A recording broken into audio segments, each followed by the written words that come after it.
Hello, आप देख रहे हैं सेल्फ ज्ञान और आज हम बात करेंगे कि MCO 07 जो है उसके अंदर कौन कौन से इंपॉर्टेंट क्वेश्चन आते हैं एमकॉम के अंदर। ये अगर क्वेश्चन आप कर लोगे तो आपके पूरे के पूरे मार्क्स आएंगे। तो चलो मैं आपको दिखा देता हूँ। ये है सेल्फ ज्ञान की ई बुक MCO 07 की फाइनेंशियल मैनेजमेंट की, जिसके अंदर जो है आपको लॉन्ग क्वेश्चंस मिलेंगे जो जो फर्स्ट प्रायोरिटी वाले अलग हैं और सेकंड प्रायोरिटी वाले लॉन्ग क्वेश्चन अलग हैं। तो जो फर्स्ट प्रायोरिटी वाले हैं वो ज़्यादा इंपॉर्टेंट है, जिनको आपको कर लेना है, और सेकंड प्रायोरिटी वाले भी इम्पोर्टेंट है, वो थोड़ा सा कम है एज पर प्रायोरिटी, और सारे के सारे क्वेश्चन इंपॉर्टेंट है, आपको वो कर लेने हैं। तो इसमें क्या है, आपको मिनिमम एफर्ट करना पड़ेगा, कम पढ़ना पड़ेगा और ज़्यादा मार्क्स आपके आएंगे। ऐसे ही शॉर्ट नोट है फर्स्ट प्रायोरिटी वाले और सेकंड प्रायोरिटी वाले शॉर्ट नोट है।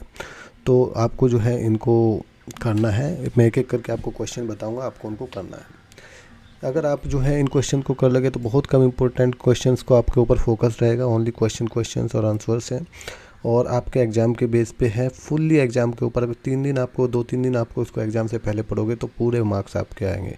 आपको कम प्रिपरेशन करना है और ज़्यादा मार्क्स लेके आने हैं इसके थ्रू, और बहुत फुल्ली फोकस है ओनली एग्ज़ाम के ऊपर, ताकि आपके मार्क्स अच्छे आएँ। एमकॉम एक इम्पोर्टेंट डिग्री है और जो है आपके मार्क्स बहुत अच्छे आने बहुत इंपॉर्टेंट है। तो इन चीज़ों का आपको ध्यान रखना है। तो मैं जैसे आपको दिखा देता हूँ, फाइनेंशियल मैनेजमेंट के ऊपर ये है फर्स्ट प्रायोरिटी वाले क्वेश्चन हैं। आपको जो है ओनली 5 क्वेश्चन करने हैं 9 क्वेश्चंस के अंदर से। तो इसमें से सारे के सारे क्वेश्चन आपको मिल जाएंगे, आप आसानी से कर सकते हैं। इसके अंदर 2 मैथमेटिकल टाइप के क्वेश्चंस भी आते हैं, 2 यूनिट है जिसमें से आता है, वो भी इसके अंदर इंक्लूड किया गया है कि किस टाइप से एग्ज़ाम में कौन से क्वेश्चन आते हैं। अगर आप मैथमेटिक्स में बिल्कुल ठीक है तो वो 2 यूनिट है, आप वो कर लो तो 20 मार्क्स आपके पूरे पक्के हैं।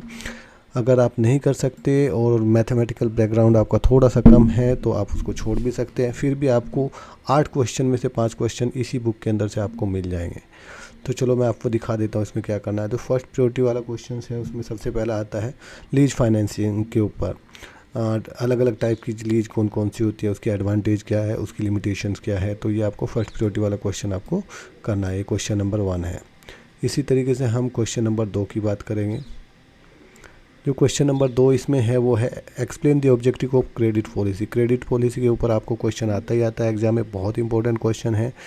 रोल ऑफ क्रेडिट पीरियड, ठीक है, credit standard, credit policy of A firm, ये सब चीज़ें आपको करनी है। बहुत इंपॉर्टेंट क्वेश्चन है, इसीलिए फर्स्ट प्रायोरिटी में क्वेश्चन नंबर 2 पे इसको रखा गया, वेरी वेरी इंपॉर्टेंट।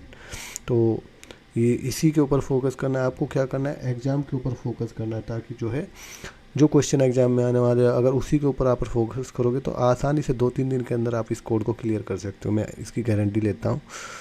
तो उसके बाद हम जो क्वेश्चन नंबर 3 है वो है ABC एनालिसिस। आपको तो पता ही है ABC एनालिसिस बहुत इंपॉर्टेंट होता है। जस्ट इन टाइम टेक्निक के बारे में आपको बताना है, कैसे उससे इन्वेंट्री को कंट्रोल करते हैं। बहुत इंपॉर्टेंट फैक्टर है इन्वेंट्री मैनेजमेंट के पॉइंट ऑफ व्यू से, और ABC एनालिसिस हर जगह हर एक फर्म के अंदर यूज होता है। तो इन चीज़ों को आपको करना है, आपको इन चीज़ों का आना चाहिए, और इसको जस्ट आपको लिख देना है अपने एग्ज़ाम के हिसाब से। होता क्या है कि आप जो है पढ़ते कुछ और हैं और एग्ज़ाम में आता कुछ और है। तो मैं जो क्वेश्चन बता रहा हूँ अगर आप वो कर लोगे तो उसी में से आपको पूरे क्वेश्चन मिल जाएंगे और आप बहुत अच्छे मार्क्स के साथ पास होंगे। आप जो है आउट ऑफ फोकस नहीं पढ़ना है। क्वेश्चन नंबर जो 4 है उसके अंदर है कैश बजटिंग के ऊपर। कैश बजट क्या है, उसको प्रिपरेशन कैसे करते हैं कैश बजट को, है ना, उसकी एडवांटेज क्या है, या इस तरीके से भी आ सकता है कि cash forecasting and cash budgeting के बारे में आप बताइए। तो वो दोनों एक ही चीज़ है, थोड़ा सा क्वेश्चन घुमा के आता है, तो आपको उसको करना है। क्वेश्चन नंबर 5 जो है आपको जो करना है मोस्ट इम्पोर्टेंट है, ये भी very very important. Capital budgeting क्या है, एक्सप्लेन करना है कौन कौन से स्टेप इसके अंदर हैं, कैपिटल बजटिंग का क्या प्रोसेस है। तो इस तरीके से आपको जो है आपको ये क्वेश्चन नंबर 5 भी इस तरीके से करना है। इसमें और भी क्वेश्चन है, अभी हम बात करेंगे। सभी क्वेश्चन मैं डिस्कस नहीं कर सकता। इस वीडियो को आप नीचे डिस्क्रिप्शन से डाउनलोड कर सकते हैं इस ई बुक को, और इसको पढ़ सकते हैं एग्जाम के पॉइंट ऑफ व्यू से। 2 दिन में आपका एग्जाम क्लियर हो जाएगा अच्छे मार्क्स के साथ। अब हम बात करते हैं सेकंड प्रायोरिटी वाले क्वेश्चन के ऊपर। जो सेकंड प्रायोरिटी वाले क्वेश्चन हैं आप देख सकते हैं, सबसे पहला क्वेश्चन इसमें जो है डिफरेंट टाइप ऑफ अप्रोच बतानी है आपको। Valuation of the equity shares, valuation of the equity shares बहुत ही ज़्यादा इंपॉर्टेंट क्वेश्चन है, इसको भी आपको करना है। इसी तरीके के सारे क्वेश्चन हैं जो आपको करते रहना है। और जो इसी में नेक्स्ट क्वेश्चन हम आज डिस्कस करेंगे, तो नेक्स्ट क्वेश्चन है नीड ऑफ वैल्यूएशन क्या है, ठीक है, what is the need of valuations, और कौन कौन से जो है तरीके हैं जो टर्म वैल्यू को डिफ़ाइन करते हैं। तो बहुत इंपॉर्टेंट क्वेश्चन है, आपको इनको कर लेना है।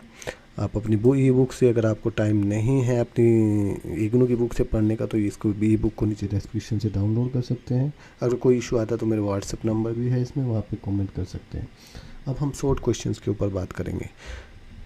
तो शॉर्ट क्वेश्चंस में आप देख सकते हैं जो फर्स्ट चोटी वाला सबसे इंपॉर्टेंट क्वेश्चंस आता है जो शॉर्ट नोट में, वो आता है role of the finance manager. आपको रोल क्या है फाइनेंस मैनेजर करके इस तरीके से दे देगा, 5 मार्क्स का वो आएगा, तो आपको उसको लिखना है। दूसरा है टाइम